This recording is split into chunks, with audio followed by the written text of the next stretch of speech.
Week so آتے تھلیوں آگے.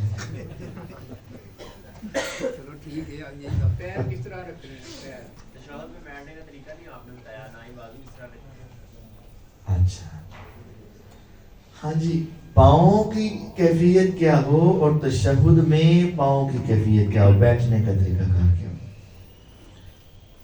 پاؤں جب آپ نے نماز کے لیے کھڑے ہونا ہے نا, تو وہ بھی ہمارے ہاں دو غلطیاں ہیں. ایک کام شروع کرتا ہے تو وہ اس مشرق تک چل جاتا ہے, اور دوسرا بھی اس کی مخالفت میں آتا ہے تو مغرب تک چل جاتا ہے. حالانکہ درمیانہ راستہ جو ہے نا وہی درست ہے. اب مشرق تک جانے والے یہ ہیں کہ اپنا جسم ہے 18 انچ 1.5 فٹ, تو اس نے پھولنے کچھ 28 انچ پیر کھولنے ہیں, پلوان بن کے کھلونا.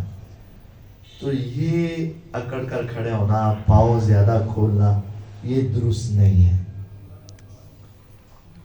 یہ اللہ تعالیٰ کے سامنے عاجزی کے ساتھ کھڑا ہونے کا انداز نہیں ہے. اور دوسری بات یہ ہے کہ دوسری طرف کچھ دوست کھڑے ہوتے ہیں نماز کے لیے, تو وہ اپنے پاؤں, اگر یہ 18 انچ کی آپ کی باڈی ہے تو وہ 4 انچ میں کھڑے ہوتے ہیں, 6 انچ میں کھڑے ہوتے ہیں. تو جب بیٹھنا ہوتا ہے تشہد میں پھر مشکل بھی ہوتی ہے. صحیح بخاری میں حدیث ہے, صحابہ کہتے ہیں ہم میں سے ہر ایک اپنا پاؤں دوسرے بھائی کے پاؤں کے ساتھ ملاتا, اور اپنا کندھا دوسرے بھائی کے کندھے کے ساتھ ملاتا, اور ہم اپنے جسم کے مطابق اپنے پاؤں کو کھولتے, نہ زیادہ اور نہ کم. اور اپنے پاؤں کی کوشش کریں کہ سمت جو ہے وہ سیدھی قبلہ رخ ہو. ایسے کر کے نہ کھڑے ہو بلکہ ایسے کام. مطلب ہمارے یہاں یہ دیکھا گیا ہے کہ پاؤں ملاتے ہیں تو یہ جو چھوٹی ہوں گی نا چیچی, یہ ملانی ہے, اور پاؤں ایسے ہونے ہیں, ایسے نہیں. بالکل پاؤں سیدھے کرنے کی کوشش کریں اور اپنے جسم کے مطابق پاؤں کھولیں, نہ زیادہ اور نہ کم. تشہد میں بیٹھنا کیسے ہے اور اس کے ہاتھ بازو کا کیا محل ہے. تشہد میں بازوؤں کا بتایا کہ آپ اپنے رانوں پر بھی ہاتھ رکھ سکتے ہیں اور آپ اپنے گھٹنوں کو بھی پکڑ سکتے ہیں, دونوں طریقے ٹھیک ہیں. اور بیٹھنے کا طریقہ یہ ہے کہ اگر آپ تیسرے یا چوتھی رکعت والے تشہد میں ہیں تو پھر یہ ایک دایاں پاؤں کھڑا ہوگا اور بایاں پاؤں اس ٹانگ کے نیچے سے آگے نکل جائے گا, اور آپ اپنے مقعد کے اوپر زمین پر بیٹھیں گے. اور اگر پہلی دوسری رکعت میں تشہد آ گیا ہے تو اس میں آپ اپنا بایاں پاؤں الٹا پاؤں بچھا کر اس کے اوپر بیٹھیں گے, اور دایاں پاؤں آپ کا کھڑا ہوگا. یہ تشہد کا طریقہ بھی صحیح بخاری میں موجود ہے. آپ تورک کیا کرتے, اسے تورک کہتے ہیں, کہ آپ اپنا چوتھی رکعت میں جب تشہد کرتے تھے تو آپ اپنا پاؤں آگے کی طرف نکال لیتے تھے اور اپنی زمین پر آپ بیٹھتے تھے, اور اپنا دایاں پاؤں آپ کھڑا کر دیتے تھے.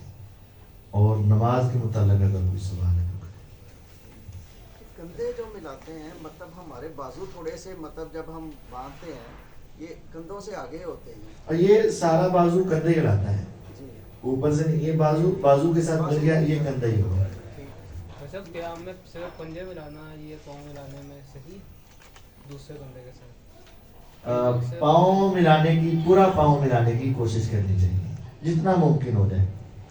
تو نماز میں جب کوئی رکعت نکل جائے تو ملنے کا طریقہ بندہ الحمدللہ بھی شروع کرتا ہے, ایسا نیچے جب رکعت ہو جاتی ہے, یا اس کا طریقہ کیا ہے؟ نماز میں کوئی شخص لیٹ ہوا تو اس نے کیسے نماز کے ساتھ ملنا ہے اور کہاں سے اس کی رکعت شروع ہوگی. نماز میں ایک شخص آیا اور قاری صاحب اونچی آواز میں قرات کر رہے ہیں, تو یہ آ کر اللہ اکبر کہے گا اور صرف سورہ فاتحہ پڑھے گا, سبحانک اللہ نہیں پڑھے گا, اللہ باعث بینی نہیں پڑھے گا, صرف فاتحہ پڑھے گا بس, اس کے بغیر نماز نہیں ہے. اب دوسری بات یہ ہے کہ اگر وہ آیا, اس نے بسم اللہ پڑھی, فاتحہ بھی شروع کی اور قاری صاحب سے رکوع میں چلے گئے, تو اس کو امام صاحب کے ساتھ رکوع میں جانا چاہیے اور یہ رکعت دوبارہ دہرانی چاہیے. ہاں اگر وہ فاتحہ پڑھ رہا ہے، ایک آدھی آیت رہ گئی ہے اور کلیسا رکوع میں چلے گئے، تو یہ جلدی سے پڑھ کر رکوع میں چلا جائے تو پھر تو گنجائش ہے. لیکن اگر اس کی ابھی آدھی فاتحہ رہتی ہے یا اس سے زیادہ رہتی ہے تو پھر اس کو امام کے ساتھ رکوع میں جانا چاہیے اور یہ رکعت اس کو دوبارہ پڑھنی چاہیے. آج ہم نے نماز کا طریقہ وہ بتایا ہے جو کرنے والا ہے. کل انشاءاللہ جو ہمارا درس ہوگا وہ نماز کی وہ باتیں جو پڑھنے والی ہیں. کل ہم وہ پڑھنے والی چیزوں کے اوپر فوکس کریں گے. آج ہم نے کرنے والی چیزوں پر فوکس کریں گے. کل انشاءاللہ پڑھنے والی چیزوں پر کریں گے. آپ صاحب جو بھائی رفع الیدین نہیں کرتے اور ہاتھ جو ہے وہ زیر ناف باندھتے ہیں، ان کے پاس بھی تو کوئی نہ کوئی دلیل ہوتی ہوگی. ہاں یہ بڑا اچھا سوال کیا آپ نے کہ جو ہمارے بھائی اس طرح نماز نہیں پڑھتے، رفع الیدین نہیں کرتے اور جو سورہ فاتحہ نہیں پڑھتے یا ہاتھ ناف کے نیچے پڑھتے، تو آخر ان کے پاس بھی تو کوئی دلائل ہوں گے نا، ایسے تو نہیں بیٹھے. دلیل کی اگر آپ بات کریں تو وہ تو ہر کوئی لے کر بیٹھا ہے. ایون کہ اگر آپ کسی کرسچن سے بات کرتے ہیں تو وہ بھی تو اپنے آپ کو کچھ نہ کچھ کہہ کر ہی مطمئن کر کے بیٹھے ہیں نا. اور آپ اگر کسی قادیانی سے بات کرتے ہیں تو آخر کچھ نہ کچھ تو وہ بھی اپنے پاس، ان کے مربی جو ہیں وہ کچھ نہ کچھ تو اپنے سننے والوں کو بتاتے ہیں کہ نہیں بتاتے. تو یہ تو ہر کوئی اپنے اپنے کو بتائے گا. اب ہماری تھوڑی سی ذمہ داری یہ ہے کہ ہم جس طرح دنیا کے معاملے میں تھوڑی سی تگودو کرتے ہیں، کوشش کاوش کرتے ہیں، تو اس دین کے معاملے میں بھی ہمیں تھوڑی سی کوشش کاوش کرنی چاہیے. اب دنیا کے معاملے میں ہم ایک بات بس اوقات ایک ڈاکٹر سے سنتے ہیں والدین کا مسئلہ ہے تو ہم فوراً اس کے اوپر نہیں، بلکہ ہم کہتے ہیں 2-3-4 ڈاکٹروں سے کیا کر لو، مشورہ کر لو، ان کی رائے بھی لے لو. تو ہمیں دین کے مسئلے میں اس سے زیادہ رائے لینی چاہیے. اس لیے میں نے ایک مرتبہ تو آپ سے یہ گزارش کی تھی کہ یہ صحیح بخاری پڑھی ہے، آپ اس کو آپ خود اپنی نظر سے دہرائیں. ٹھیک ہے، آپ جب خود پڑھیں گے تو آپ کو یہ بات روزی روشن کی طرح عیاں ہو جائے گی. اب دوسری بات یہ ہے کہ میں 2 دلیلیں ان کی بیان کر دیتا ہوں. جو میرے دوست رفع الیدین نہیں کرتے ان کے پاس 2 دلیلیں ہیں. ایک دلیل یہ ہے کہ نبی کریم صلی اللہ علیہ وسلم جی شروع اسلام میں رفع الیدین کرتے تھے، بعد میں چھوڑ دیا، یہ حکم منسوخ ہو گیا. تو جو آپ 2 حدیثیں بیان کر رہے ہیں نا کہ شروع والی ہے، تو ہم جو مانتے ہیں وہ بعد میں ہے کہ شروع میں کرتے تھے اور بعد میں چھوڑ دیا.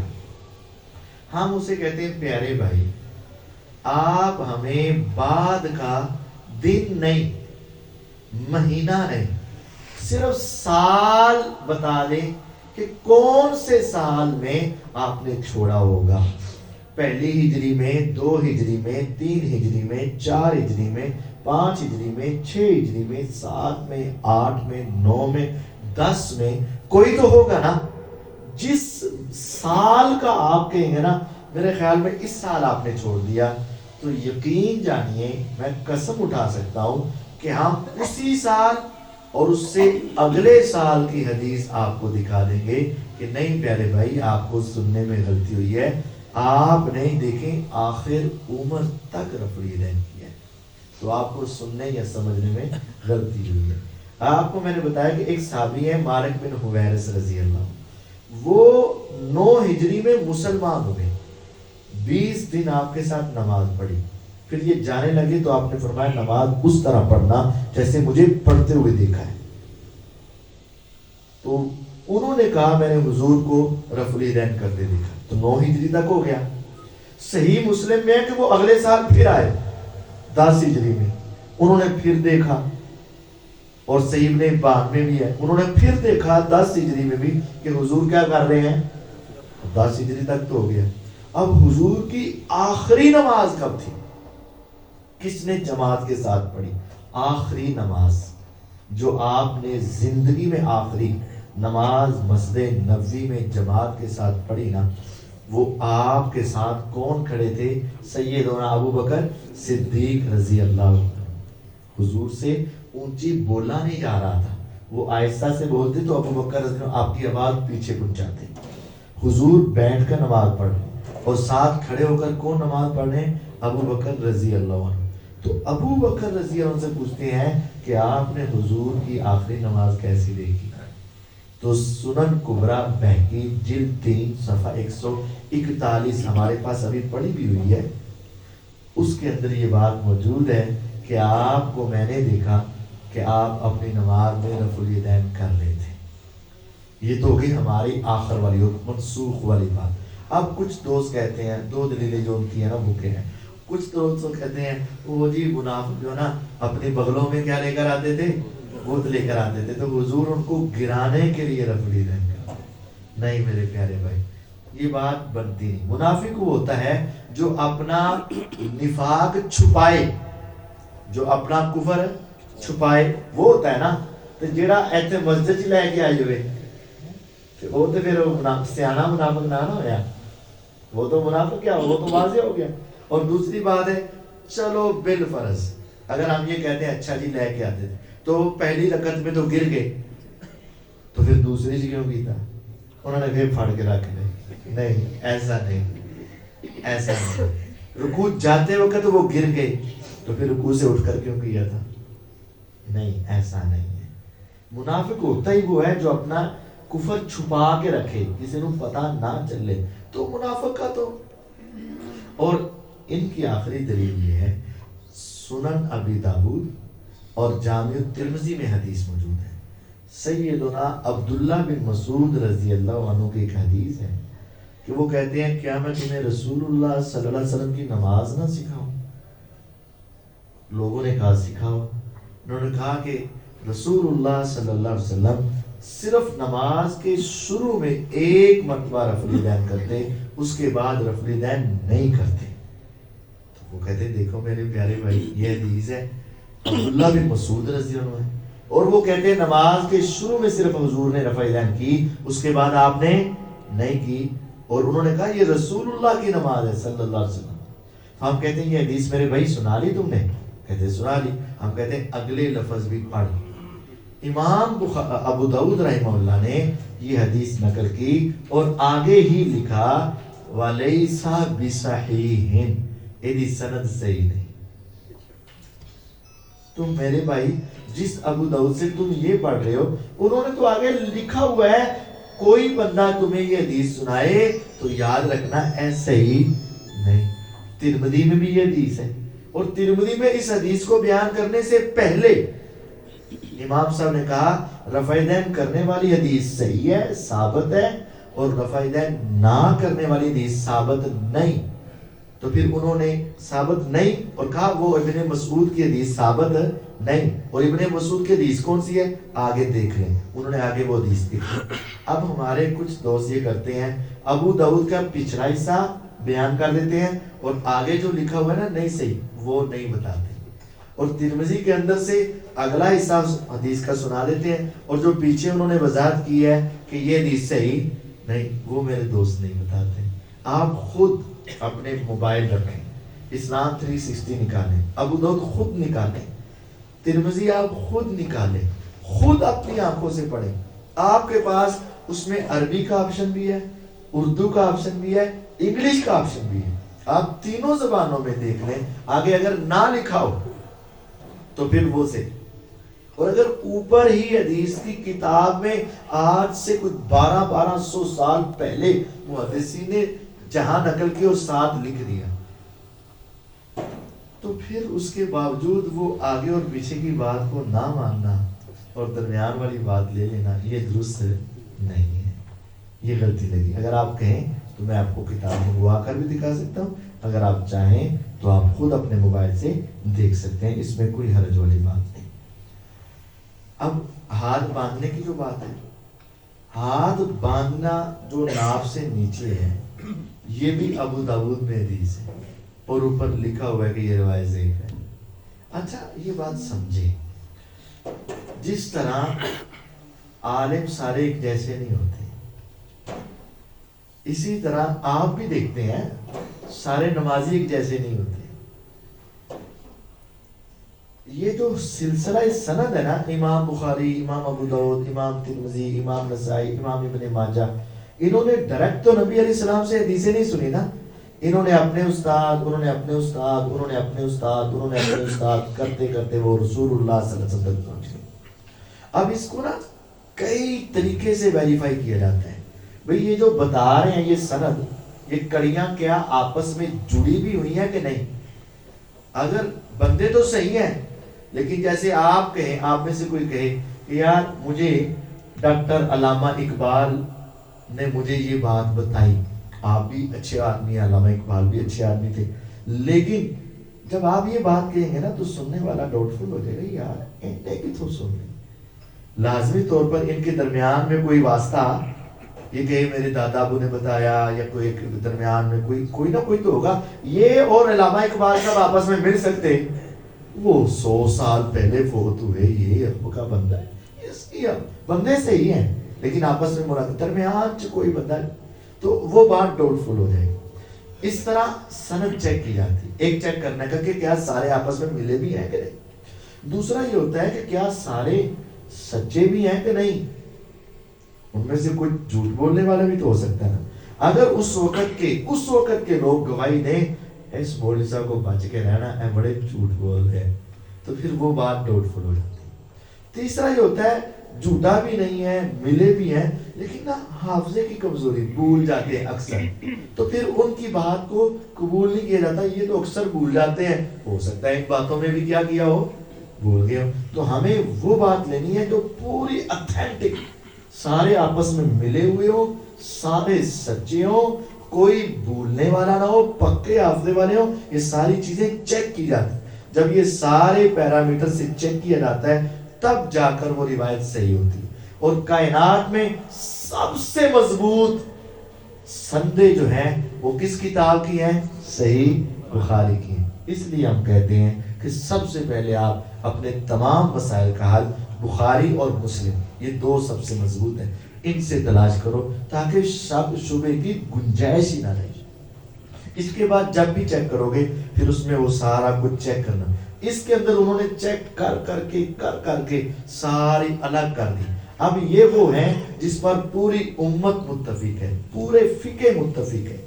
फिका मालकी, फिका हनफी, फिका शाफी, फिका हम्बली, अहले हदीस, ये सारे बुखारी मुस्लिम पर मुत्तफिक है, किसी का इख्तिलाफ नहीं।